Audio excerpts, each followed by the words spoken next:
We're back for the hypest series we're gonna probably have all day. Last one, MarineLorD versus Puppypaw. The showdown we are been looking forward to all day, as we'll be starting off on Lipany right about now.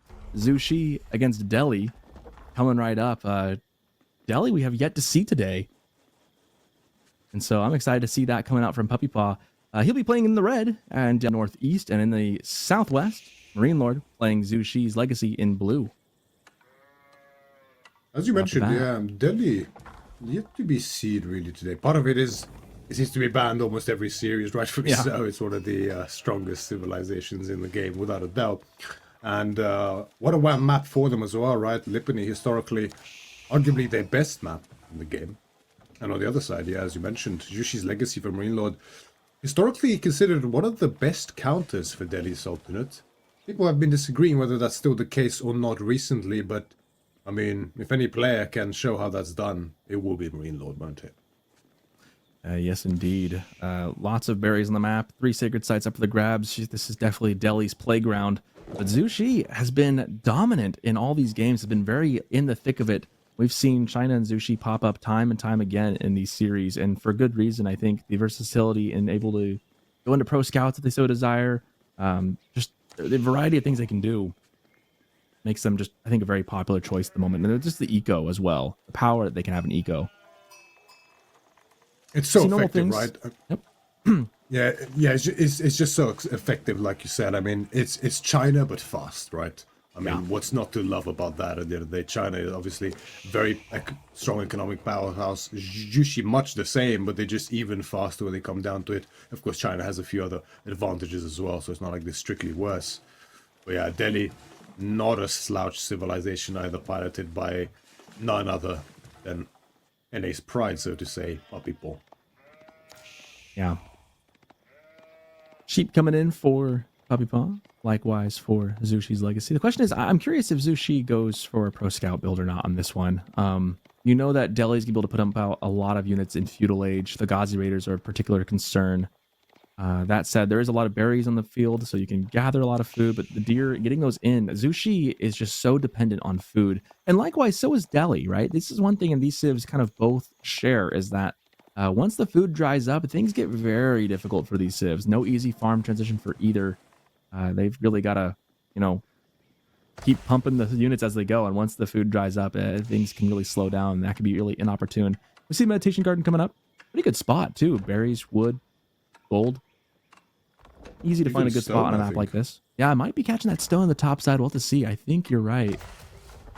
Looks like it. Yes, indeed. So a really good spot for the Meditation Gardens. Very juicy. It's a ×8 berry patch as well. So that'll be 48 in terms of just food alone, right? That's quite a notable one there. Dome of the Faith on the other side. No real surprises there for Puppypaw. I have noticed this recently. People are aging up with 3 on the dome instead of 4.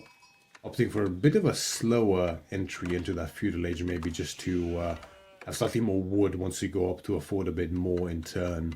Getting maybe that second mill up, getting that stable or blacksmith, depending how the player wants to open. But yeah, most likely pro scouts, the name of the game here for Zhu Shi is right. We have seen it time and time again. They just do it. I mean, frankly, they're the best civ in the game, besides maybe Rus at pro scouting, so they will definitely look to get a hold of that. And with those 2 safe deer packs there from MarineLorD, I don't think those will get contested anytime soon. Puppies are a little bit more projected forward to either side of his base there, but also still relatively close to the TC, as is often the case on EGC Lipany. Yeah, you say maybe Puppypaw won't contest it. I don't know if he'll contest it, try and take it for himself, but I definitely could see a world where maybe some Ghazi Raiders get in there and try and disrupt and slow that down. And sure enough, as we expected, Pro Scouts clicked in right at 4:35, right on time for MarineLorD. I'm sure we'll have a stable making scouts out very, very soon as Puppypaw scouts around the map looking to see what his opponent's up to.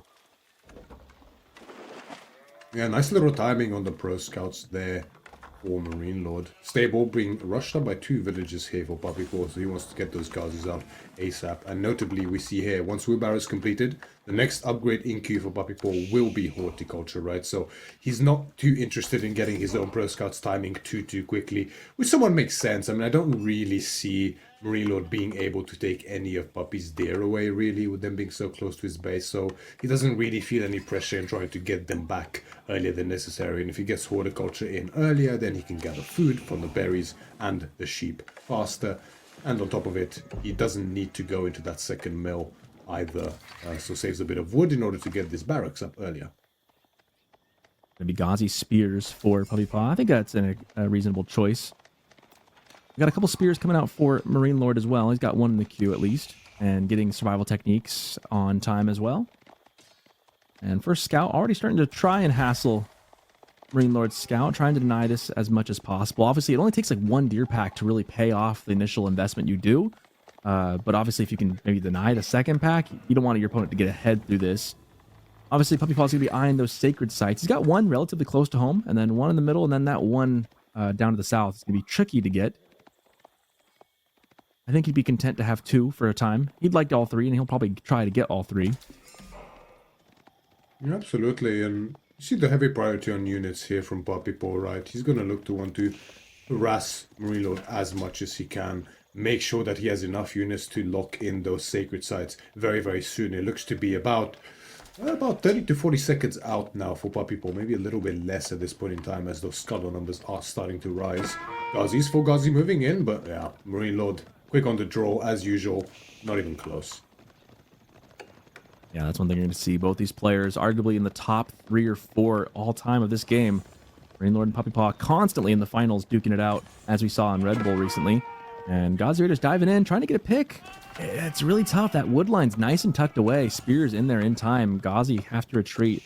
Puppypaw doesn't want to lose any units this early in the game, obviously. That deer pack's like smack dab on top of those berries. I'm surprised Puppy's not taking the deer. Yeah, I mean, initially there's a bit of a faster gather rate on the berries as opposed to deer one before that survival techniques comes in. And by faster, I don't mean deer is faster, but at the end of the day, the food will come in from the berries quicker because they don't need to hold as much as from the deer until survival techniques comes in, that is. But now, Sanctity coming up just in time. A scholar in position for that safest sacred site there for Puppypaw. And these sacred sites are actually, must say, relatively... I'm not sure exactly who it favors in this kind of a position, but sometimes Lipony can spawn like this, where both players essentially have their home sacred site.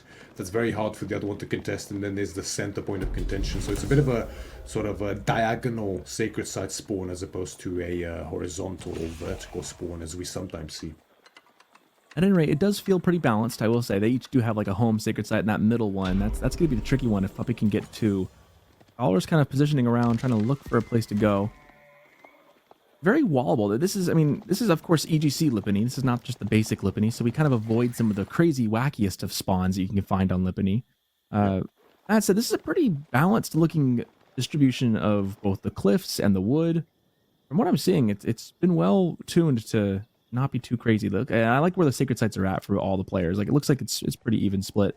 Lots of deer coming in for MarineLorD, of course. He's got both of his packs all the way almost gathered in. And this is where I was really wondering if maybe Puppy should have maybe grabbed the deer next to him, because if MarineLorD decides to swing up and steal some of those, that's kind of a lost opportunity that Puppy had. I'm curious what the thought process was on that. Maybe just the faster gather rate, like you mentioned from the berries. As we see Ghazi's coming in, back the line on the wood, ever present trying to get there, but again, spear, it only takes one to deter Puppy here, and the town center fire almost nabs itself a Ghazi Raider, but getting out with about 10 or 15 HP. Yeah, losing a Ghazi at this point in time is certainly something that can be felt, right? Especially because MarineLorD, we see a notable commitment to military from him as well, right? 9 Jugunu on the field, 15 spears, more Jugunu in queue as well. The single horseman, just to be a bit annoying on those far sacred sites, maybe a bit annoying on the villagers as well. But yeah, notably, a sudden sacred site is pretty tough for Puppy to try to lock in, but that won't stop him from trying regardless, right? As he draws MarineLorD's mass away slightly. If you can even cap it just for a little bit, that's still a nice chunk of gold for him. And a House of Learning already on the way. Yeah, I was thinking to maybe try and play the center one a bit more, but he's going for the southern one. There is kind of a nice avenue for him to go just straight down from his base, because that cliff, looking at it, the wood and the cliff are kind of blocking his easy access to the middle sacred site. So instead, he goes for the bottom one instead. Backs up though as the units immediately come back to decap it from MarineLorD. Gazi's still kind of wrapping around the back of the base, looking for a kill, but MarineLorD ever there with the spears. All he's able to do is just make him run circles around the base. And again, that, hand cannon slit from town center doing its job. Ooh, that scholar might be in some trouble. Manages to get away, he takes the spear instead. Just barely is going to be able to get away from the spears, but the spears are faster. They will likely catch up to him. House of Learning almost completed for Puppy. Shaolin Monastery, meanwhile, on the way in for MarineLorD. He probably knows he's just a little bit behind on this age up. He can sense it from the lack of contention from Puppypaw onto that center sacred site especially. It means that he doesn't really have the units to do so, which means an earlier castle timing, as he now knows for certain. I love this play to go into Honed Blades. This is a fun choice from Puppypaw. Opting to just say, no, I'm just going to go for the castle game and go for the men-at-arms. That could be a really fun switch later on. I would expect MarineLorD to probably lean into crossbows, of course, but man, Honed Blades is a really good tech. And his own. Puppypaw has opted to go for his own pro scouts behind this. I mean, it might be just like that it's just available, he might as well. But maybe there was a thought process from the very beginning of I can defend my own deer and just pick them up whenever it comes time to get that tech research in, as he's about to get it here in just a couple seconds. Yeah, that's definitely the case, right? And notably here for Puppypaw, I think maybe just a little bit of maybe slightly overwhelmed mentally here in terms of actions to do. Still, a notable lack of upgrades being queued up for his daily. And this can happen sometimes. There's a lot to focus on, right? I hate to say it, but this is kind of a hallmark of Puppypaw and his deli. He does this quite frequently. And some players do, but the crazy thing is Puppypaw is the kind of player who will forget all of his upgrades. He got the one that mattered, like Home Blades, but all the other ones he might forget. And he's the kind of player who just will still find a way to win, even while kind of handicapping himself. But against MarineLorD, that might be a little trickier than it would be against some other players. So we'll see how it pans out. And without a doubt, many consider MarineLorD the best player in AoE 4 at this point in time and at previous points in time after his advent. Now, relics are being prioritized by Puppypaw, no surprises there. Of course, having access to the scholars means theoretically he's able to pick them all up at once, but MarineLorD knows, right? He already has his units split all around the map. Only one in for Puppypaw at this point in time. The second one is on the way. He's going to try to kill with the scholar, but realistically, that relic is not going to go home just yet. Yeah, his best bet's probably dropping that into the forest and regrouping in a second. Now, this sacred site, Puppy's home sacred site, very safe, is also going to get decapped here. Did opt for that earlier castle timing, so this makes sense somewhat. But there's already 9 lances on the field, right? And that's quite a scary number already. One sneaks in right on top of the food center hold here for MarineLorD. One villager did go down, but the knight will get abandoned and sacrificed. No more attention being paid to him. As that Puppypaw might look for a window here to try to push back this mass from MarineLorD, but the numbers are actually looking really scary for MarineLorD, I must say. He's about to get Honed Blades, so he's going to be able to start spitting out men-at-arms really quickly. But my real concern with that is I think he'll be able to push away the initial spears and jugs. The real problem is that behind this, he's going to have to deal with lancers and crossbows potentially from MarineLorD. And that's kind of a bigger concern. Now, right now, MarineLorD's not really producing any of those. So maybe a good men-at-arms push with Honed Blades could do some damage, as we see Delhi going into full lancers as well. So, Puppypaw has, I think, the better value military here. Yeah, at this point in time, without a doubt, right? Oh, big engagement right onto the spears. Getting a couple for the effort. And you get the sense that maybe Puppypaw wishes he'd been a little quicker on the draw there. Losing 2 knights essentially for free. As we see him towering up his berries. We're trying to regroup onto the food. Again, Delhi, food is so crucial. MarineLorD not so worried with food, seeing as he got his 2 deer packs all the way home. Here's comes an engagement coming up right now. Crossbows and spears. Men-at-arms in the mix. I'm kind of waiting to see him reveal that. I don't know if he's quite revealed that he's got the men-at-arms transition just yet. I bet MarineLorD probably suspects, though, seeing as he's got 4, 5, 6 crossbows in the queue. Big engagement here, though. Lots of jugs, lots of crossbows getting ready. Quite notably here for Puppypaw is the lack of blacksmith upgrades, right? You can see only now with the tier 1 upgrades coming in tow. And the fight is going to start here for now. Decent army mass here for Puppypaw, but still the raw numbers here for MarineLorD are looking really, really scary. And especially with Steeled Arrow level 2, those Zoogs, even against armored units, are going to do significant damage considering there's no undermesh in yet for Puppypaw. This is so painful, right? He skipped the blacksmith altogether in Feudal Age, which I think at this point might have been just a little bit of a mistake, as he just can't realistically afford to take that fight all out, at least at that point in time. Now, MarineLorD's mass is going to get pushed back at this point in time. The tower is going to do good work in pushing back those unarmored units for now. But still, yeah, he's got Delhi double with the no double sacred blacksmith sites. now, but I agree. Not having iron undermesh. I mean, if you're gonna pick one tech against Zushis that you have to have, you gotta have iron undermesh, especially when you're going for heavy units like men at arms. Is you get that +1, and suddenly the damage that the Zoogs do basically is negligible for most intents and purposes. But now without that, though, it's still clicking in. He hasn't gotten it yet. So he's still without it as we take fight number 2.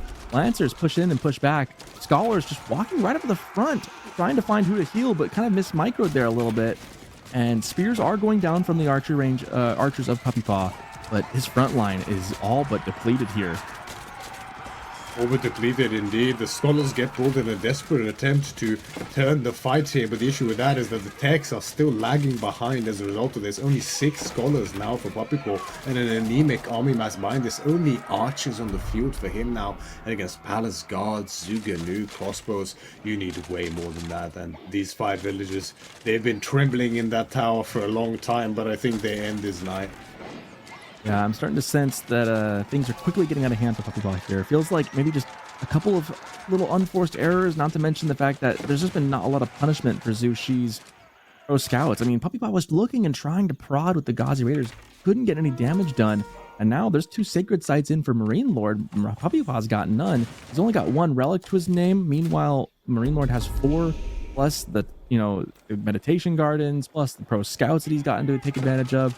It just feels like Puppypaw has no real edge in this game at the moment.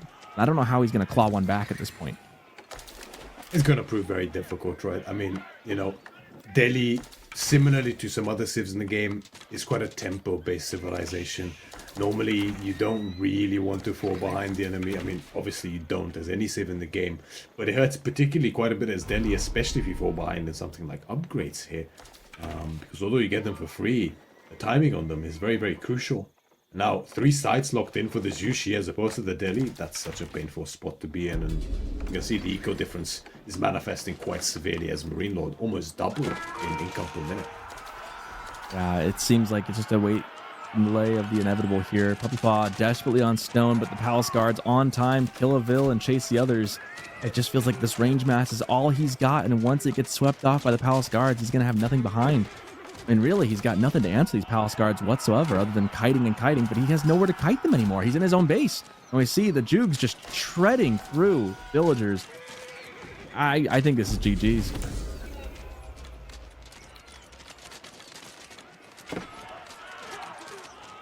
Yep, it's looking pretty rough, isn't it? I mean, God, Puppypaw, only archers now on the field at this point in time. I'm not exactly sure what Puppy can do, really, to come back in this situation. He can look to try to decap a site, but yeah. Yeah, this game is, dare I say, kind of over. Puppypaw delaying the inevitable here now. Maybe hoping that MarineLorD Alt F4 on his program. There we go. That's GG called. I think maybe he was just kind of processing the loss a little bit, trying to think, okay, what went wrong? Maybe thinking to the game ahead, just buying a little time, forcing MarineLorD to kind of close it out. Just a little bit of moment you can just kind of reflect for a second. But thankfully, it's not a best of 1. It's going to be a best of 5. So Puppypaw gives up the game here, but moves on to game number 2 as MarineLorD, in convincing fashion, Zushi Pro Scouts showing why it has been so dominant in this tournament so far. Absolutely. The graphs here tells no lies, right? The military value was looking pretty decent there for Puppypaw, as you'd expect. Delhi has a very nice injection of units initially at the start of that feudal age. But unfortunately, I mean, the game runs away in terms of economy for Jushi once those deer are in, right? Getting that castle age in, getting those monks out, the supervision from the officials.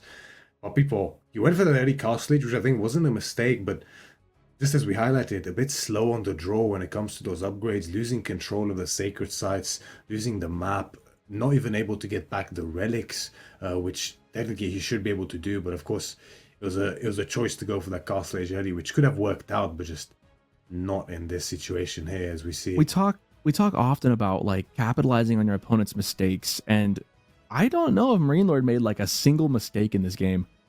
I'm like trying to think about like Puppypaw made like maybe one or two. Obviously, the blacksmith was a pretty big glaring mistake, one that he frankly makes much more than often than he probably should, and he knows it. I think it's kind of well known in the community at this point. But MarineLorD, I mean, usually players make some kind of an error somewhere to exploit, and it just felt like every time Puppypaw was in a position to maybe try and claw something back, maybe with those Ghazi Raiders, MarineLorD had the spears ready to go. He just was there. He was ready to go. Just playing an incredibly clean game and takes game one. And the best thing I could say for Puppypaw is if you're going to lose, you might as well lose fast, you know? And so we regroup and go again. It beats it. I'd rather lose in under 20 minutes than lose after an hour and a half. So you'll definitely look forward to game number 2, as it's going to be an exciting match coming up on Dry Arabia. We're going to have French and Rus duking it out. And that's going to be a fun one to watch here in just a little bit.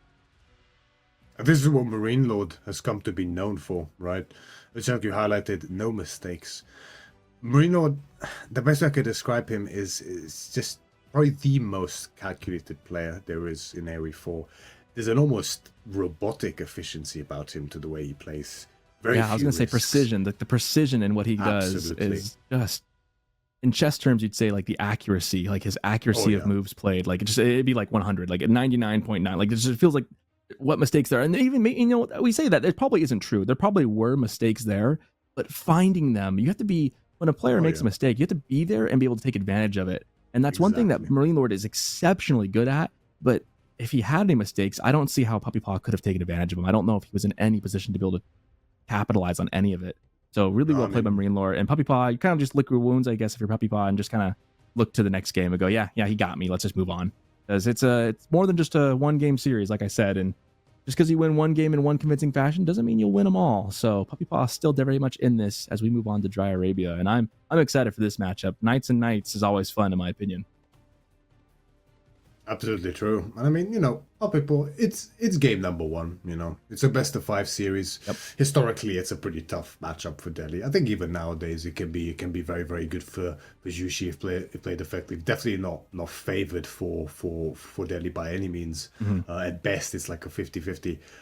So, you know, he'll go back to the drawing board, reassess, and I think he found himself a very, very good matchup here, right? I think historically, especially recently, Rus has been very, very favored against French. Sure, French has the access to the superior knights in the Feudal Age, notably, but how much damage will you really get with those knights against such a fortified base as the Rus have early on in the game? And once that high trade house is online, the hunting cabins, the deer, the economy tends to run away in Rus's favor. Very much so. I'm really excited. I saw Relic River might be a chance we might get to hop on one of those games in that map. That's a map we haven't seen it today. But first and foremost, we've got Dry Arabia, a classic matchup for the ages. Rus and French. MarineLorD playing in the blue as ever for the French, and Puppypaw and Rus as red. You know, I mentioned this last weekend as well when I was casting the qualifiers, and I'm going to mention here again. I love when players pick colors that just fit the civs. Like, give each of them an extra villager for this. Puppypaw in red, MarineLorD in blue as French and Rus respectively. Like, just 10 out of 10, top tier, beautiful. Love the way it looks. Anyways, looking at the spawns here, forward gold for French. MarineLorD not getting the proverbial MarineLorD spawn, perhaps.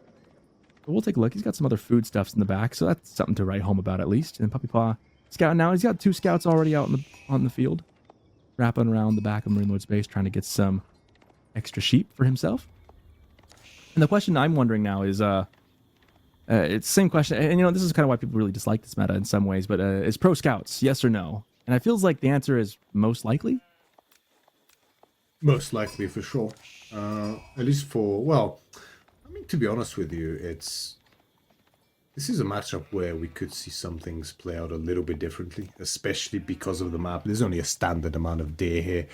And, I mean, we say there isn't much of a MarineLorD spawn, but I beg to disagree because with the way looking at the deer, with the way the wood lines are laid out, there's some very, very easy wars to secure both those deer packs without any pro scouts. So honestly, we could even potentially see a 2TC play here from MarineLorD. MarineLorD historically known not only because of his nationality, but because of his gameplay as well, known as one of the best French players in the game, right? Most certainly. Up At there the with very least, at Lucifron. least his gold is forward, right? At the very least, it's not like the gold's tucked away on the side as Yeah. well. That would have been too much. At least there's something there for Puppypaw to look at.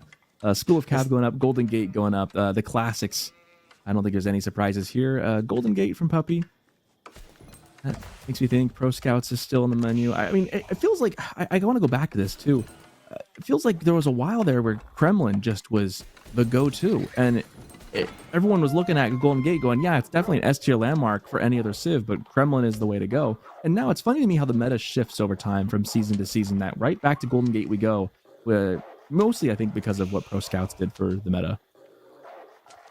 I do think Kremlin is even now being just a little bit slept on, especially on some maps where perhaps the distances are less than, for example, Dry Arabia here. Kremlin can still pay a lot of dividends. For example, the change on the Gremlin's Hell, the fact that they don't actually expire anymore is actually very notable in some fights, and they can soak up a lot of damage and do a lot of damage by themselves. But that won't be the case here today, right? Interestingly, MarineLorD does not opt for any Dark Age wheelbarrow, as we have seen notably Louis and some other players today opt for instead, is that he wants to get that early school timing already out onto the wood with a lumber camp as well, instead of opting for any straggler tree chopping, which makes sense as the French due to the cheaper economic buildings as well. But yeah, that still remains the question, right? Would there be Pro Scouts? Nice job here by MarineLorD to deny his deer pack. He denies most of it from being shoved in. Realistically, I mean, you know, it's one of those things where it will still be brought back safely. Really, it can't really be stopped at that point in time. But what would be the follow-up? Pro Scout straight away queued up for MarineLorD, so we know that's And not a hesitation. I was wondering if that was part of the reason why he didn't go for wheelbarrow, just to save the wood and gold, just to click immediately on age up. And sure enough, looks like that was his plan along there, and then to benefit from the extra resources of not having to go into wheelbarrow. Meanwhile, sure enough, Puppypaw not too far behind, only a couple seconds, if any, as he's queuing up his own. He's got the scouts, of course, ready to go. Meanwhile, MarineLorD can be popping them out. He's gonna have 2 or 3 here ready in just a second. And it's going to be kind of like what we've seen a lot of today. Pro Scouts, and we'll see what they do with that. I was going to say, I'd love to see a little bit of a sheep check here from production, because I do believe MarineLorD is going to be struggling a little bit on that front. Yeah, we have 11 sheep total left for Puppypaw. Whereas on MarineLorD's side, we're gonna have it's a bit of a problem actually. Yeah, not as many. That's definitely a problem.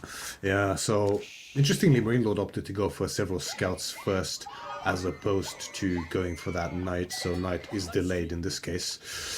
Puppypaw, the Roos with the extra scouts, getting all of the extra sheep there, 11-5. That's a great. Yeah, you know, that few things make me as a player mentally happier than when I have more sheep than my opponent. I just feel like I know I've got that upgrade, even though it's only going to give me like a bonus maybe in like 10 minutes or so. Just knowing you've got that in the back just feels good. But nonetheless, Pro Scouts. Some would say you have the extra sheep, right? Oh yes, indeed, most certainly. Oh, I like to have the extra sheep, is what we would say. I don't always get them, and then I get very sad. But in this case, Puppypaw definitely being blessed by the patron saint of sheep, as he's also bringing in his venison. You know, at this point, I keep speculating. It's always interesting to me how players get so aggressive over the other person's deer packs. I'm amazed that you don't see anyone just take their first 2 packs and then go for their opponents. I guess maybe the thought is you can maybe sneak more if you go aggressive first. But so far, both players just taking their own. Yeah, it's just quite difficult nowadays, right? I think before the Pro Scouts nerf, we have seen a lot of deer congestion back and forth from either side, right? All players trying to sneak deer away from either side. But now, most notably because of the speed of the scouts, that has become so much harder than before, right? As well as the delay. As well as the delay on the technology in the first place, it being notably more expensive on top of it as well. Yeah, so far it's a gentleman's agreement that they'll just take their own. However, MarineLorD's not being quite that gentlemanly. He's got a couple knights looking to poke and prod with a single archer as well. Obviously, this is something that he does super duper well. Just going to try and deny. Maybe he might be able to deny that second pack and maybe sneak an extra 1 or 2 if he gets the chance. I know he'd be certainly jumping at the bit to do so. As we see some eco upgrades coming in, both players now are going to be having their double-sided broad axe. And there are the scouts for Puppypaw heading south, going, "Oh, you're gonna push me on mine. Well, I'll go grab yours instead." It's really funny that, if we could just play nice, we could each just have our own 2 packs. But no, we got to delay each other and make it difficult. I mean, As one MarineLorD obviously does. is probably a little bit ticked off by how it turned out with the sheep in the initial part of the game. MarineLorD does think it was the single sheep that was left in that day pack. As we can see now, it disappears from the minimap, right? So the scout is quite low. It will get picked up by these scouts, but I feel like MarineLorD will probably stop that deer from going all the way home, even though there's three sheep there. At this point, I think Puppypaw will be happy just denying it and moving it away from his opponent. Spears coming up, chasing after the knights. Horseman goes down. Archer is now forcing the spears backwards. 2 very weak spears. 1 down. Another very weak one. Knight coming back in. Precarious spot for Puppy. He's trying to go spear horseman against Archer Knight, which usually Archer Knight ends up winning this with better micro, which at this level, both these players have the micro to make that work. So Puppypaw kind of on the back foot here with Roos. Trying to sneak away. Loses 2 scouts to the Knight. Some tough pickups. Already some slight mistakes from Puppy getting exploited by MarineLorD. Kind of like what we talked about. Like, each player makes mistakes in a game. It's can you exploit it well? And so far, MarineLorD, like we said, just so precise at this. Puppypaw trying to get the scout knocked down if he can. Yeah, we'll probably end up going down here, but whether that day gets back to Puppypaw's base is another matter entirely, right? Still a decent unit commitment here from both players, notably from MarineLorD, as you'd expect as the French, right? They have a lot of advantages to staying in Feudal Age for longer than most civilizations, but Puppypaw has cut at this point, right? We see the resources mounting up rapidly, and Castle Age is going to be on the cards for him. A little wall going up towards that right side of the base as well, just to make sure that any night wraparounds on the wood line especially will not be an option. Yeah, that wall's about to pay dividends right now, just as Puppypaw clicks up. This is actually massive. That wall probably just saved his bacon. Without that, I don't know if that high trade house gets up in time. Instead, he forces basically some, you could say, idle time for the military of MarineLorD. He has to go around, and instead that buys just enough time, perhaps, for Puppy to get this up. And he needs Castle Age, frankly. I don't think if he stays in Feudal forever, I think the Knights are better for French than they are for Roos. He's just never going to be able to catch up well enough. So he needs to get up in age and maybe do something there in Castle. And obviously, the extra gold he'll get from High Trade House will help as well. I have to say, speaking of high trade gold house, I think there will not be too much high trade house gold in this case, because that might be probably the most unfortunate high trade house I have seen in a very long time. I definitely agree. I mean, realistically speaking, it will probably still give about like a whole relic's worth of gold, and probably that's it. Yeah, it definitely doesn't feel good. Feels like he's just trying to play really, really compact at this point, right? Like, and maybe those berries right there kind of block where he would have preferred to put it. But knowing that the knights are in his base, I think he just says, I need to get the castle more than anything else. I still get some gold. I still get the deer that pop out of it. Yeah, tough spot for Puppypaw. He's just kind of on the back foot. Now he's Castle Age and needs to show some kind of production out of that, right? He needs to show that it was worth investing the resources. The problem is usually it takes time to get there. He doesn't have any tempo on his side, whereas right now, MarineLorD, he could go castle if he wants to as well, and he already has the military. So if you're MarineLorD, yep, there's Guildhall right now, and he just needs to sit outside of Puppypaw's base and keep the pressure up without losing those knights, and he'll be in a really good spot. Yeah, absolutely. And Guildhall, the safe option here for MarineLorD, which is we have come to expect from MarineLorD. He's typically the very calculated, safe player. With only 8 knights on the field, he's not going to look to make any, Royal Institute bloodlines shenanigans. That's not really what he's known for, right? He's going to look to play safe and calculated. He's not afraid of a long extended game, even though that might be unfavorable for the French in the long run against a late game powerhouse such as the Rus are. Horse Archer build numbers are building now, and yeah, I'm quite curious to see what the numbers will be on that high trade house. I'm kind of scared to look, frankly. I'm scared to look at it myself. It's not going to be a lot, no. Yeah. At this point, though, like you're just taking it for the deer and the age up at this point. You know, you just cut your losses and maybe build some more hunting cabins. If it gives even a whole relic's worth of gold, it's busted.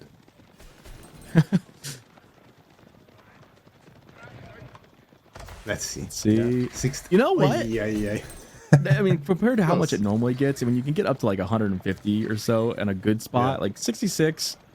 At this point, At least it's something, you know? At least he's getting something for it. But It's yeah, not a something. good spot. We do get our first look at some horse archers today, however. No other Ruse Civ has gone Yep. for this. It's been all our knights. But those villagers really out of place. Knights on them. Oi, One goes that's down, two horrible. goes down, three, and four go down just like that. That's a huge loss of villager life for Puppypaw. And another, they're all dead. Oh no.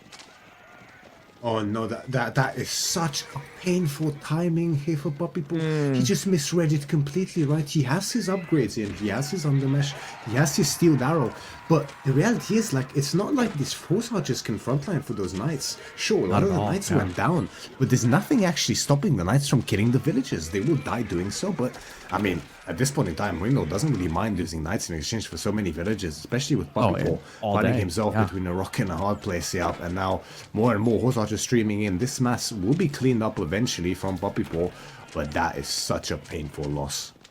I mean, the game's not over right now, but Puppypaw needs to punch back immediately to stay in it, because that's a lot of villagers to lose within only 13 minutes of the game. I mean, like, he needs to do something incredible to bring this back. Otherwise, it's just going to be over. Because, I mean, you're down now a lot of villagers. It's 51 to 37 on eco count. You're getting some more passive stuff than your opponent is. But, goodness, that does not feel good. And behind this, there's a guild hall. It's just slowly trickling up. And obviously, it's going to be a while before it's ready to be pulled. But gosh, if you're Puppypaw, you're reeling from that. I mean, you're sitting there scratching your head going, can I claw this back? Was that too much? I mean, there is a kind of a point of no return economically. And that 9 bills may be it. Going on the board will help. You're on the ball will help, but Not enough. Yeah, not enough to bring back. Yeah. I mean, their bills are dead. They can't come back. They're gone forever. We do see the first of the warrior monks only now starting to make their way out to start collecting those relics. People heavily prioritize getting a significant horse archer mass together, which, credit to him, he certainly does have.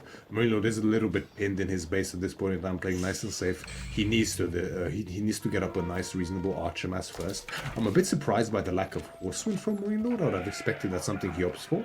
But MarineLorD himself, as we saw at the start of the game, was very low on the sheep count, right? And horsemen are very food heavy, so you might just opt for the knights at this point in time instead.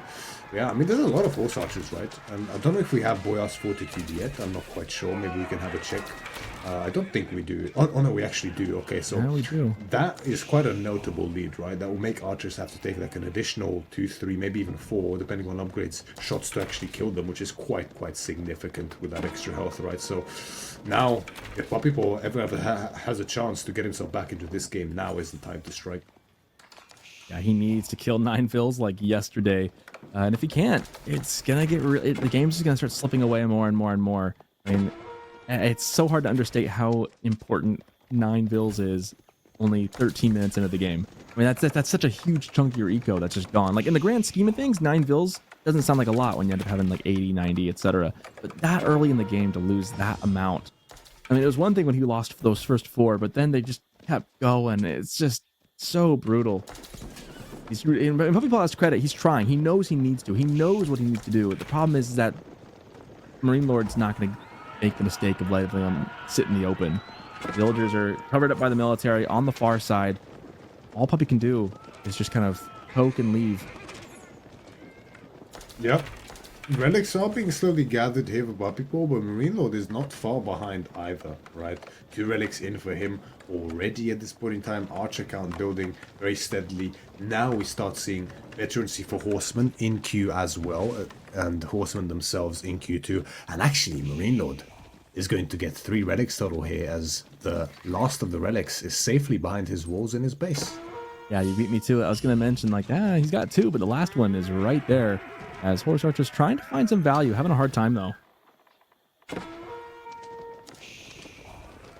Second TC is in the cards for Puppypaw. We did see him start to gather the stone for it yet, but instead he opted for the placements for now. Oh no, it's actually going up very nice and condensed instead, so he's going to put it safely, which makes sense. It's pretty risky to put anywhere else, although he does have map control, and notably so at this point in time, so he could opt to put it further TC, away, but there's not much to be gained from it.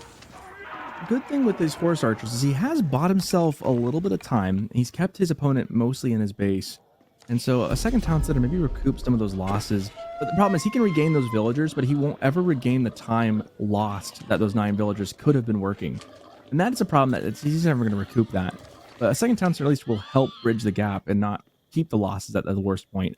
But this is going to be, if Puppypaw can come back and win this game, I know viewers at home probably think, oh, it's completely over. You can never, it's hard to call that. The moment you call it's over is when they, snatch victory from the jaws of defeat. There's always a way. Puppypaw, these players are going to stick it through if they think there's some avenue to get back in the game. And it's definitely possible. It's just that it is an uphill battle here, and Puppypaw trying to even up the vill count as we speak. Now, going out on the board, MarineLorD picking up 2,200 food for himself if he can get it. MarineLorD definitely can't be counted out at this point in time, right? The 2TC working for him now. Sure, he's still behind in vills for now, but I mean, even now, the High Trade House is still giving 1.5 villages worth of income. That helps a little bit. 2 relics is nice. Sacred sites now being locked in using this map control. Yeah, so now it's climb 2 being almost equivalent to a relic. And as we mentioned, I mean, yeah, MarineLorD has the guild hall. He's probably going to look to opt for a second TC very soon. We see a lot of stone in the bank. He's going to look to drop a keep for that additional discount on his archery ranges and stables.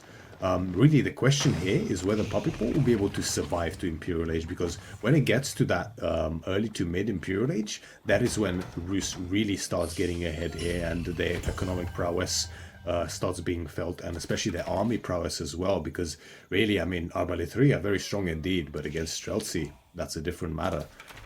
So whether it gets to that point, we'll have to see, but Puppypaw, definitely not to be counted out for now. He's done a good job of keeping these horse archers alive, and we see them here in 2 different groups running around. He's not gotten a lot of, any damage done with them, villager-wise, but he has kept the military from getting in his base, leaving him time to stabilize, which sometimes all you need is time, and then, there's been no unforced errors from Puppypaw since losing those villagers that he lost, and so far, MarineLorD's been playing it, frankly, rather safe, which is okay. He's ahead. You can play safe when you're ahead. You just gotta be careful not to play too safe. I almost would have preferred him to keep a little bit of pressure up. Maybe go into those horsemen a little earlier.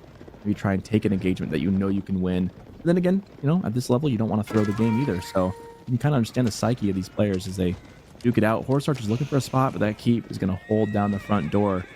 Not going to let Puppypaw in easily. No, the keep is pivotal there, right? Not only as a nice sort of fortification on MarineLorD's front door, but the discount is also going to be very, very pivotal in boosting MarineLorD's production here. The discount on the horsemen, on any knights he produces, as well as the archers. That is sort of an understated bonus of French, which really helps propel their economy forward to be able to somewhat compete with this Rus economy that's starting to slowly get out of hand as well. And Puppypaw's composition is certainly very, very scary, right? I mean, Boyar's Fortitude Knights and Horse Archers, this is not a comp that you can move out prematurely against, and MarineLorD knows, right? He's just going to secure his side of the map. War's coming up. He's probably going to add a second TC himself very soon as well to keep up in economic scaling further. And yeah, he's just going to play safe, calculated, wait for that timing with the guild hall. And looking at the gold, I assume we're not too far off with the guild hall now to where he might look to opt for that Red Palace. The only question is whether he will be able to actually secure one of those big, large gold veins with the Red Palace. And that is exactly what Puppypaw wants to prevent, I think. Yeah, you can sense that Puppypaw kind of senses what's going on. He knows MarineLorD's being passive. He knows what's on the backdrop of this. These are smart players that are used to playing each other. They're used to playing at this high level. They know what to expect from these civs. Puppypaw just trying to make sure he can stay in it at this point. If you can stay in it long enough, if you can go the distance like in a boxing match, if you can go all the rounds and stay in, you can always land a knockout punch at the very end if you hold your own. And so far, I love the addition of these knights. I really do. I think Puppypaw's army actually might be superior. The tricky thing is those horse archers don't really want to take a direct engagement, but they're enough that MarineLorD's kind of forced back, and that is a very conservative Red Palace. And it has to be, right? I mean, realistically, I mean, we saw MarineLorD got himself a decent lead, getting those villager kills, getting his eco upgrades in early, but even looking at the income per minute now, Puppypaw is significantly ahead. Despite being down in relics, sure, he has one sacred site to his name, but hunting cabins have been getting placed. You can see them dotted around the map already, and now Puppypaw smells blood. He senses the timing almost, and he moves in directly for a fight, and I don't think that this is a fight that actually MarineLorD can win. Not at all. We see the horse archers being defended by the front line up top.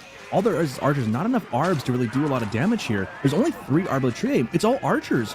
You know, horse archers will take some damage, but the lancers, the knights that Puppypaw has might just be enough. He's hitting the timing just well. He needs to do maximum damage. Now he knows for certain as Imperial Age picks up for MarineLorD. This is the time. This is the place. He needs to dive in, finding some bill kills if he can. He did not get a single one. Those 2 bills running away. I can't believe he didn't get a single kill out of that. Somehow, MarineLorD keeping his eco completely unscathed through all this. Puppypaw backing up. I wonder what his thought process is here. Maybe he knows he was out of knights and needs to regroup. Those little fortified towers there on the berry certainly held MarineLorD. Part of me does wonder whether he took the fight a little bit prematurely, unnecessarily there. I mean, he wanted to keep those villagers safe because undoubtedly the fortified outposts would have gotten burned down despite being fortified if he didn't contest them. But maybe he could have bided his time just a little bit more. But it's difficult to say. He might have thought that he can take it. Maybe he underestimated the amount of knights that were going there. But still, as we mentioned, no economic damage whatsoever dealt to MarineLorD at this point in time, besides some idle time here and there, and Imp is in for him now. Now Puppypaw, instead, we see a complete remass now into units. 8 more knights in queue, warrior monks as well, to provide the buff. Notably, I'm surprised that no sacred sites have been locked in yet. I feel like they could have been ticking for a while now. And he's going to check this side, but he's going to run into a very scary red palace. Yeah, and I'm wondering if the Red Palace, if the Imp age up is kind of what pushed him out of the base. I wonder if he was thinking, oh, if that's the Red Palace, I really don't want to go into the TC fire. Yeah. Or suddenly it's just a bunch of ARB shots, essentially. So, engagement coming up here. Archers and knights and horsemen diving in. Not a lot of knights for Puppy right now. In fact, they're getting taken down pretty quickly. A lot of horse archers for him, though. MarineLorD just has the archers a little bit slower. Some crossbows. Income reinforcements from Puppypaw from the north side, though, trying to flank, getting a little bit done there. Horse archer mass still very much alive as Puppypaw pushing his advantage while he has it. However, upgrades are going to be queuing in for MarineLorD any second. The tricky thing is, though, he's only got so much gold. I'm sure that guild hall now is ticked over to gold to keep him going in this for the long haul. But eventually, he's going to want to move out to those 8k golds. Yeah, absolutely. And, you know, this is where it gets a little bit scary here for Puppypaw. He reinvested into units, but realistically, sure, although MarineLorD pretty much only has archers to his name, they are elite archers, right? So even if he can potentially win a fight, he will trade so unfavorably against those elite archers. They will do a lot of damage, and incendiary arrows being supremely prioritized here by MarineLorD, very aptly so. Now the damage from those archers is very significant, and this is getting really scary for Puppypaw now, because MarineLorD is sensing blood, right? He saw that reinvestment into units. He knows that there's no way Puppypaw is anywhere near an Imperial Age here, and Puppypaw is forced to reinvest here, not out of wish, but out of necessity, because he has to hold this push, otherwise his base is pretty much kaput. We saw a lot of knights here now in queue. Warrior Monk is coming in soon as well, hopefully for the aura, which I think he will desperately need here, because you can see that although the front line from MarineLorD is dying, those elite archers with incendiary arrows will do a lot of damage. So he's just cutting back, waiting for his front line. Yep, the horseman coming again, and now he's going to keep shooting. And this is kind of problematic, right? Puppypaw has this military right now, but he can't make it again. If he fully reinvests, he's just kind of stuck in Castle Age now. So he either wins it here, or he's got to find a way to get to Imperial Age. And if he does, it just feels like MarineLorD's going to run away with it either way. And this horse archer mass is kind of all Puppypaw has going for him late in this game. His eco kind of leveled out a little bit, but he doesn't have any particular massive advantage over MarineLorD in that regard. And meanwhile, just being down in age, those techs are going to start to really outclass your military. They really are right now. Undermesh level 3 coming in for MarineLorD as well. A small little advantage and extra armor to make these trades even more favorable for him. And every single fight that Puppypaw takes here, even though it's looking like a bit of a stalemate, we have to keep in mind he is an age down. His units are not going to trade cost effectively at this stage. And we can see that already being manifested in the destroyed value, right? Already MarineLorD 3,000 ahead. Yeah, it's looking really rough for Puppy here. I mean, like, and the problem is with horse archers, like, yeah, he can kite back and forth, mobility's great. He just is never going to be able to do any damage to MarineLorD's eco. He just isn't, because he's not going to be able to raid the base. If he could get maybe in the back recesses of the farm transition back there, he could do some damage, but the problem is MarineLorD's completely walling in, and the door is being shut, and he's got to run by all the things that shoot and kill you to get there first. So he'd be throwing away everything just to try and get there and then deal some damage if he can. It feels like Puppypaw is kind of just stuck right now. He really is, right? It's a dangerous position of how many units do I have to make to actually survive here, because he knows MarineLorD is not really going to let up this pressure. And, I mean, sure, there's only archers here for MarineLorD, as he now realizes there's a keep in the center, so he will finally be forced to back off and give Puppypaw a little bit of breathing room. This tower will spot out a lot of villagers there, and yeah, MarineLorD is not going to miss that. That is directly his next direction. And actually, besides the gold on the left, which I think is close to exhaustion there for Puppypaw, this is his last gold. And once that's gone, he does have some passive gold, but like we mentioned, the high trade house only getting like 60, 80 a minute, somewhere in that range. Not a lot. And things just look really rough. I mean, Puppypaw it's down 2 to 3 relics. He's got a sacred site, but it just isn't a lot. Yeah, 74 a minute. Like, that's not going to pay the bills, unfortunately. Definitely not, right? And, you know, more and more Imperial Age technologies are coming in for MarineLorD. Bloodlines now getting queued up as well. Hive Barns in at this point in time. The first cannon on the way as well. And undoubtedly, he will look to march directly towards that keep and take it down. However, Puppypaw bought himself the space he needs thanks to that keep, most notably, and these little raids that are coming around the sides, just to get a little bit of map control as he can.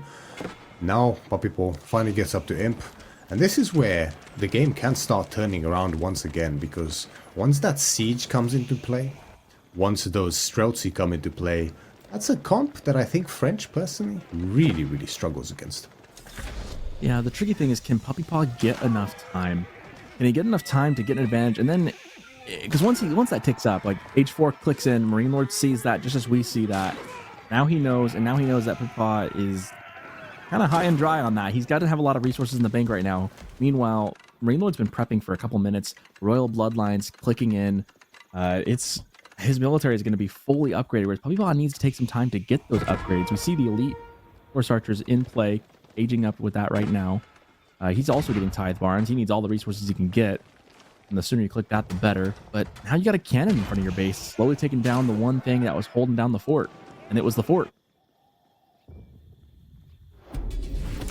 You mentioned correctly whether Puppypaw is going to be able to get out these Streltsy numbers that he needs. Notably, as people may know, the Janissaries are known for being very good against anti-cavalry, but Streltsy are the original anti-cavalry hand cannonet, as they themselves actually do more damage against cavalry in melee than in range form, which is not something you would expect, that's for sure.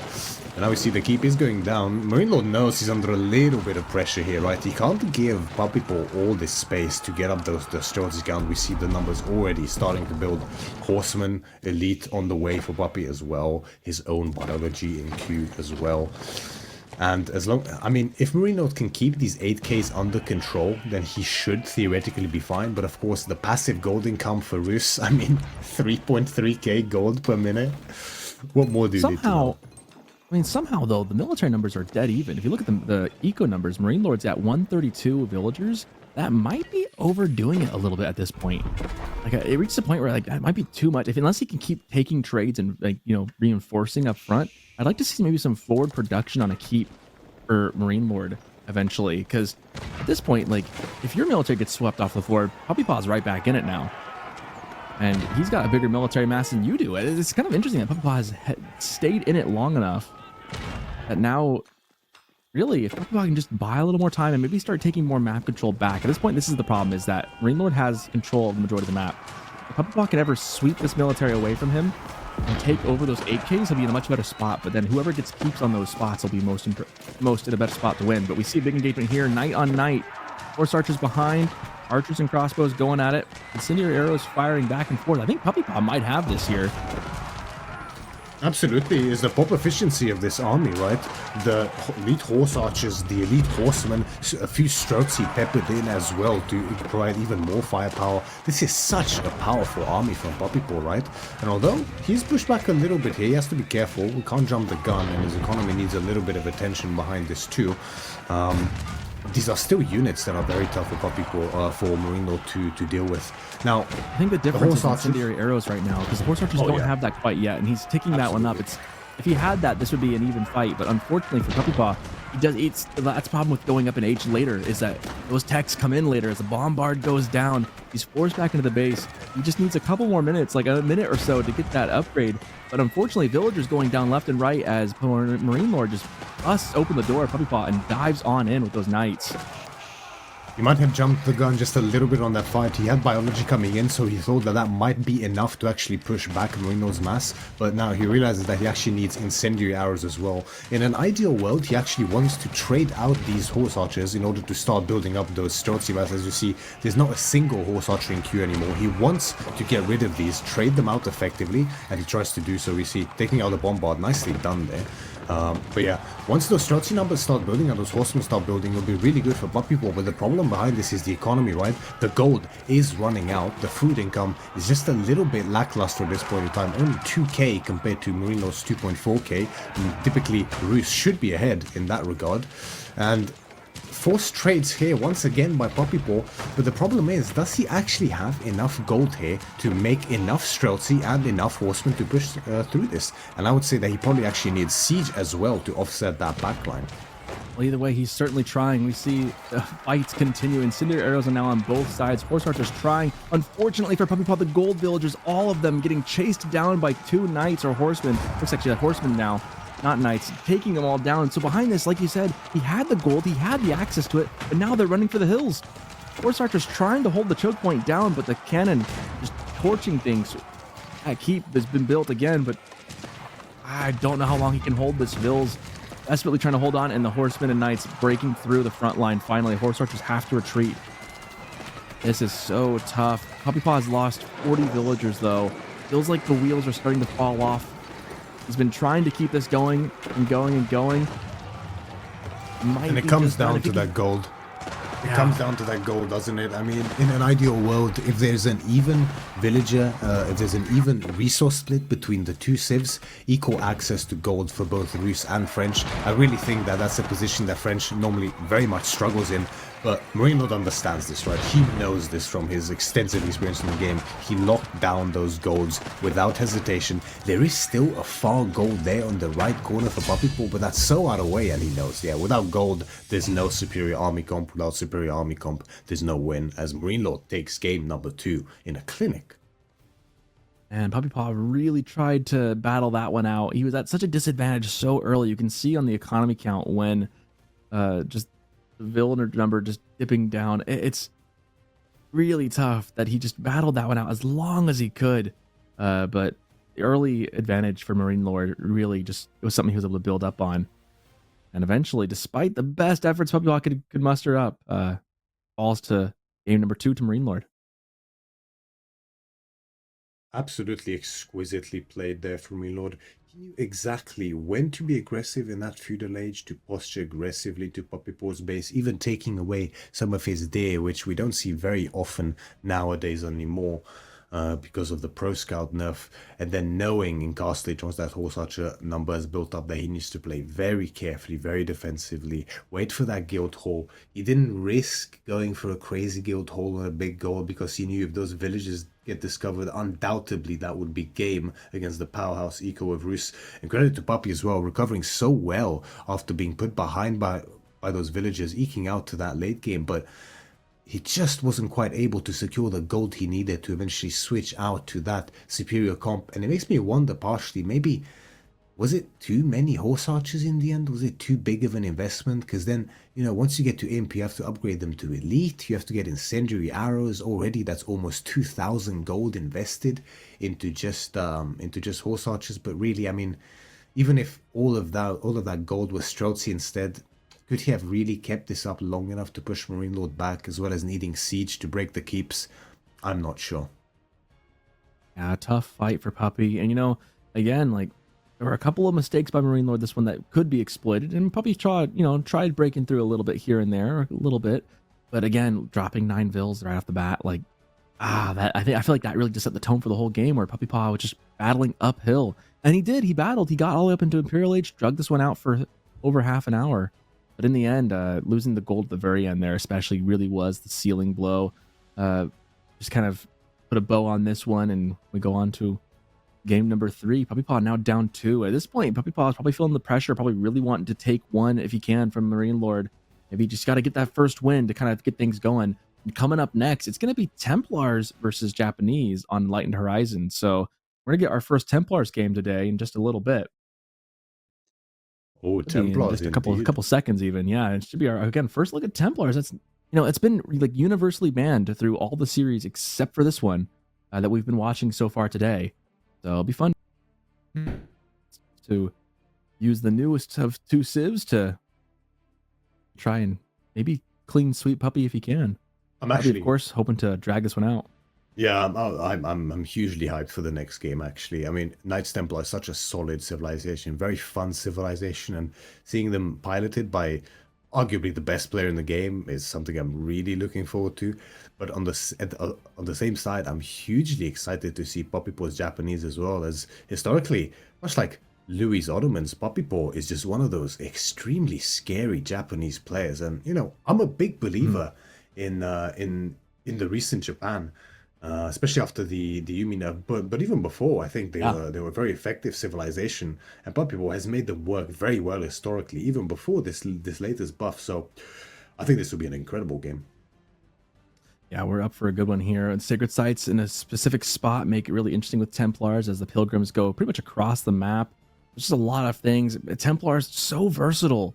Feels like they can just do so many different things, and there's so many builds you could see. As we dive in, the game number 3. Puppypaw is on the ropes a bit here, hoping to take a game and maybe reverse the luck he's had so far, as we see the typical Dark Age barracks opening on this map, trying to capture that market there. And here we go with, again, Puppypaw in the red as Japanese, MarineLorD playing his classic blue as the Knights Templar. Standard opening here. Of course, we have come to expect quite a lot of Dark Age aggression on this map. However, very interestingly here for Puppypaw, we see a samurai instead being prioritized as opposed to spearmen. Typically, I think spearmen are better, even for Japanese, despite having access to the samurai. They just trade more cost effectively against spears than samurai do. But one notable advantage of the samurai over the spearmen is the fact that they don't cost any wood.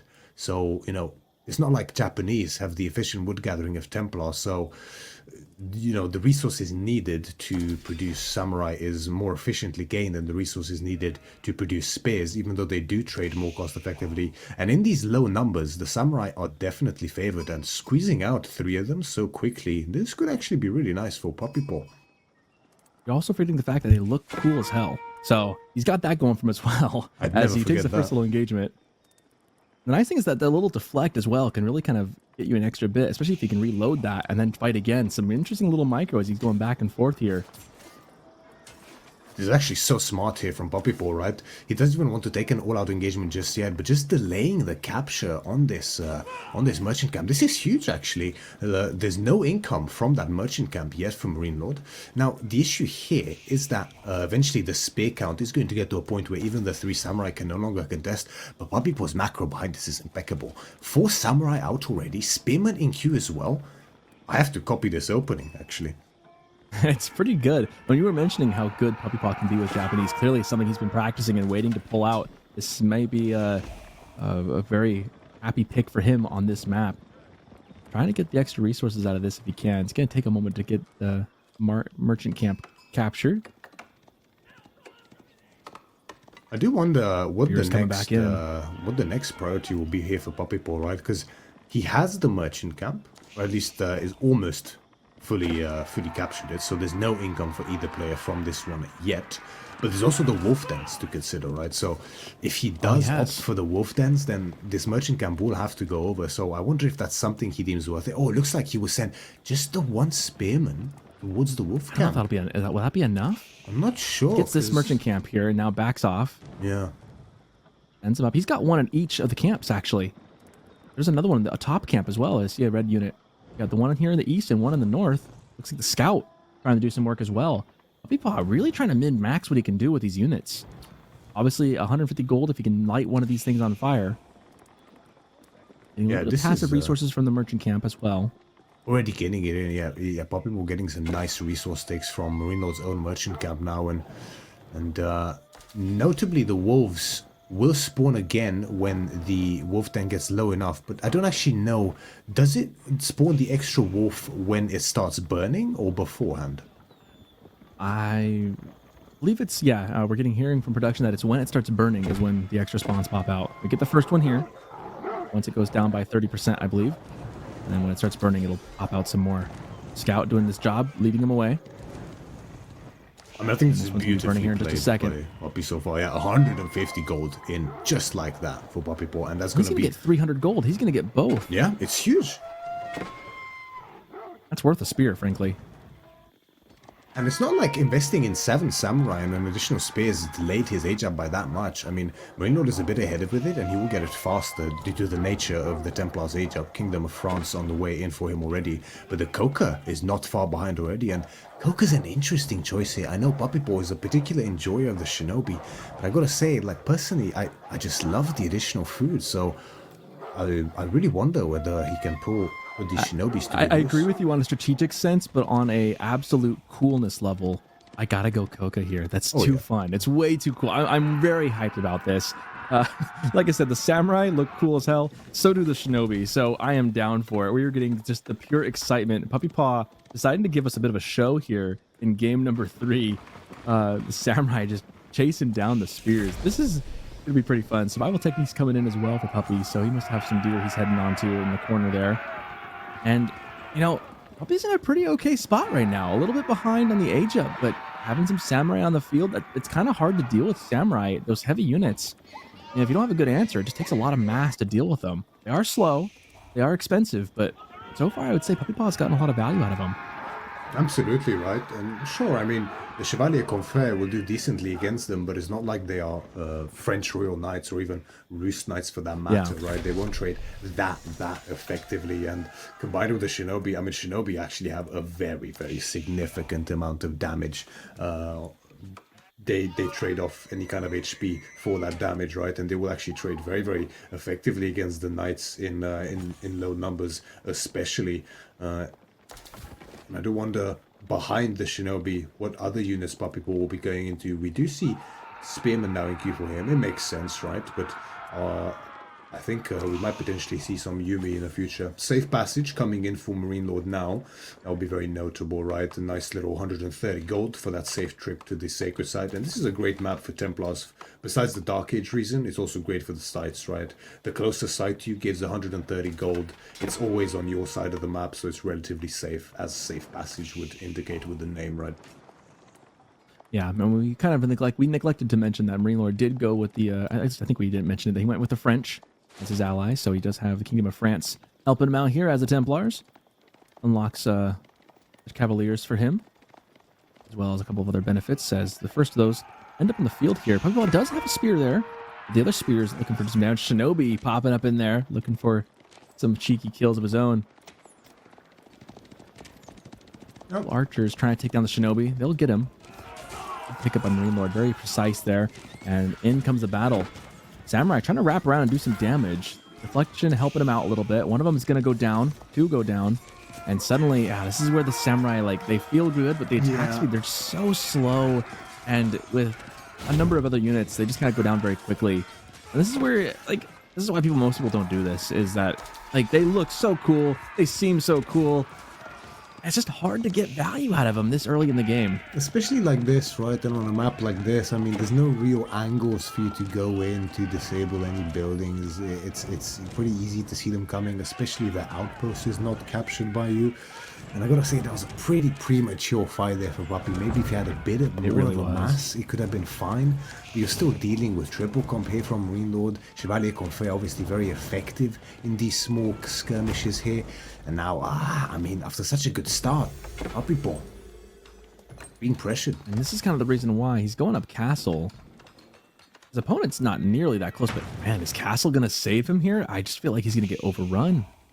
Yeah, it's just a lot of units, right? And realistically, MarineLorD can just keep investing here, completely push Puppypaw off of that deer pack, offer of any kind of berries that he might, because the thing is, like, on this map there's no starting berries anymore, right? It got moved down to the south side, so he doesn't even have his initial berries that he would. There's no Kura storehouse to fall back onto for at least some extra additional food. So besides this day and the few sheep he has left, Puppypaw has no food. And the Pilgrim's starting to come in, plus 130 gold. Despite the scout harassing him, MarineLorD starting to trickle in the benefits that Templars receive from having Pilgrims. That's going to be a villager dead.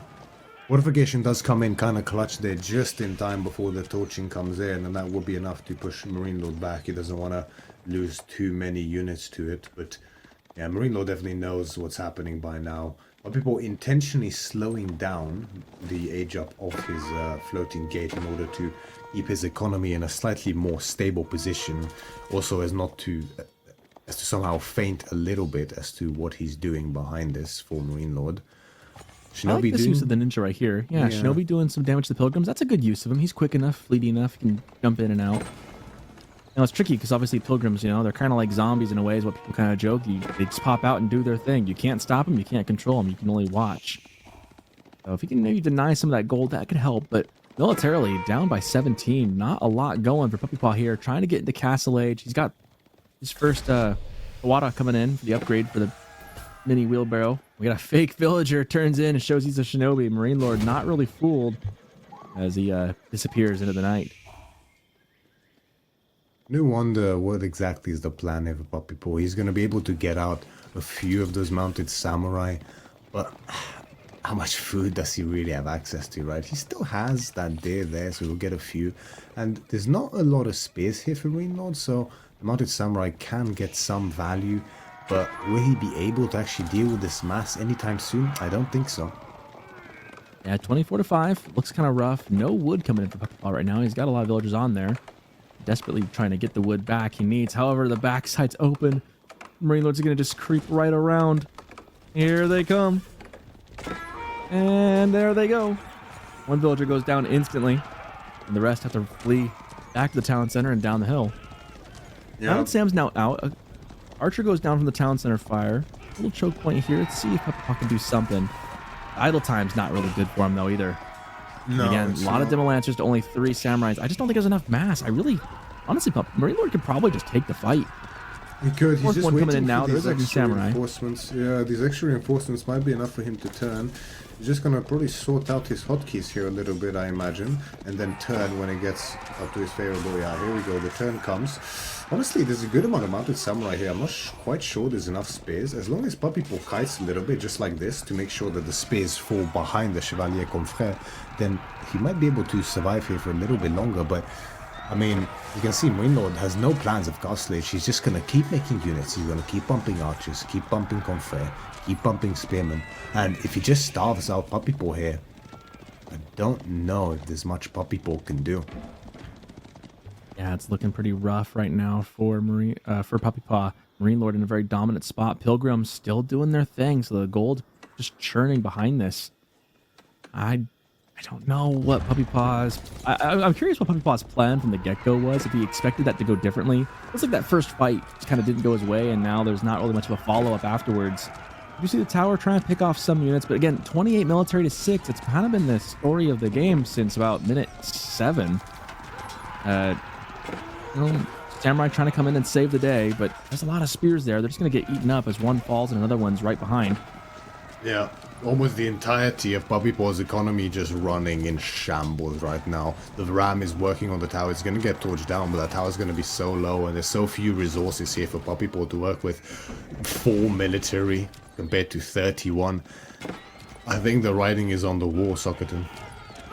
I have to agree with you. It just doesn't seem like there's an avenue. Right now, 35 of 40, as I was starting to say that sentence, were idled for Puppypaw.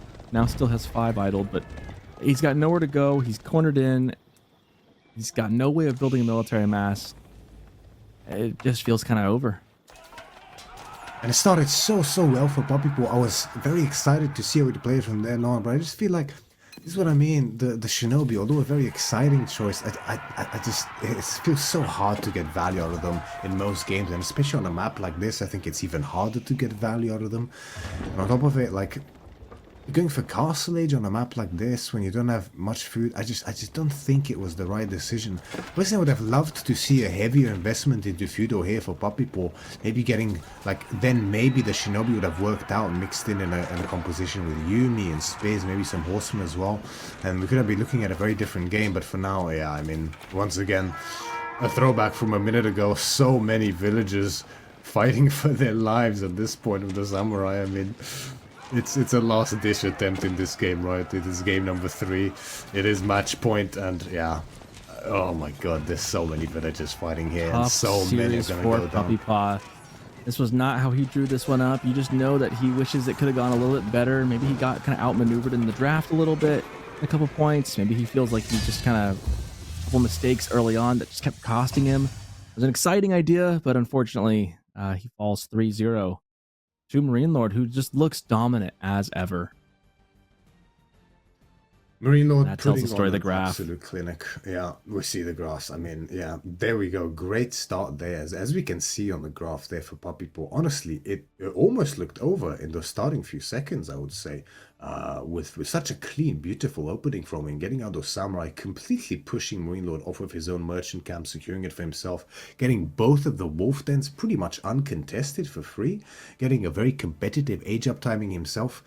But yeah, it's Free just a gold. He got follow-up. 300 gold from the wolves. It just feels like he took that bad fight. Like this right here was the moment. Like he just didn't have enough, and Samurai are too slow. If he had some Onobugeisha in this, I think he wins it. You know, if he had like 3 Onobugeisha on top of this, I think he can maybe do a decent damage. Get rid of the spears, focus on the archers. Instead, Samurai are just too slow in their DPS to do enough, and so just kind of left with no answer afterwards. It was 11-4, and it just snowballed from there, where there's just no catching up, no avenue to get back in. Yep. As MarineLorD just kept pressure up. Again, it was really fun opening from Puppypaw. I just think maybe that fight was premature. Maybe he needed to sit back and be a little more careful right off the bat, or maybe invest more, delay the castle by just a little bit, because MarineLorD was never even close to Castle Age at this point. So it feels almost like an unforced error of sorts. Yeah, it's one of those interesting situations. Like, I understand what Puppypaw's plan was, right? He invested into what he considered to be just enough units to win that initial fight, push MarineLorD back, get him to reinvest, which then would have bought him the space needed for that Castle Age to pay off and get enough mounted samurai to get that timing working and keep MarineLorD pinned in his base, maybe with his own potentially premature castle timing behind it. But that's the thing, he just miscalculated, right? Maybe he didn't expect the archers to be there to turn the tide. Maybe didn't expect the number of confrères or potentially the spearmen, and the units that he did invest into actually just were not enough to push back the mass from MarineLorD. And at that point, you're actually, although it's a weird thing to say, the game's actually already lost at that point, because you can't reinvest from that point on, as you're already severely behind in units and you're already pretty much halfway to Castle Age. But if you go to Castle Age, obviously you risk this situation where, as a result, you are then completely pushed off of food, especially on a map like this. And it's just a very losing scenario. If Puppypaw just made a few more units there, then maybe he could have just pushed back or took the fight slightly later. It would have been okay after his reinforcements came in. But as it turned out, very unfortunate day here for Puppypaw. But, you know, he's not out yet at all, right? Puppypaw's a great player, still the group stages. He'll reassess, and he's going to come back stronger. I don't doubt it. Definitely. We'll take one last look at our standings here today. This is the standings of Group A. B still in the lead, 3 series wins. Beastie won 3 of his series. Vortex split 2-2. CSO taking one from Wham, going 2-2. Lucifron 2-2. Wham 1-2, and then Corvinus Valdemar 0-2 and 0-3 respectively. And that's our Group A right there. Looking at Group number B, or Group letter B, excuse me. MarineLorD topping things off with Louis MT, both 4-0 in their series wins and losses. Puppypaw going 2-2 now after losing to MarineLorD, obviously, as we just watched. And then Demo 2-2 as well, Anatan 2-2, Mio Micah 1-3, Cat 1-3, and Sass looking for a series win, looking for a game to win too, leading up the bottom of Group B.